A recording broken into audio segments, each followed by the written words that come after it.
Hello and welcome back to our channel. So today in this video we will be discussing about how to share location in WhatsApp. So without wasting much of our time, let's get straight into the video.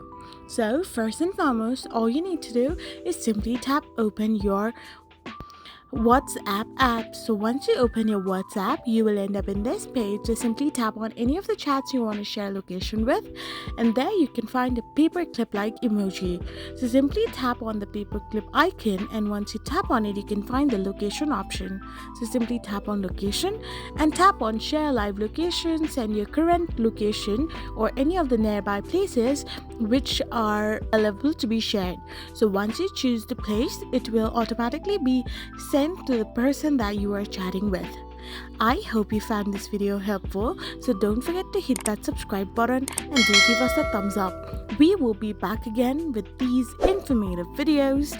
Till then, thank you for watching.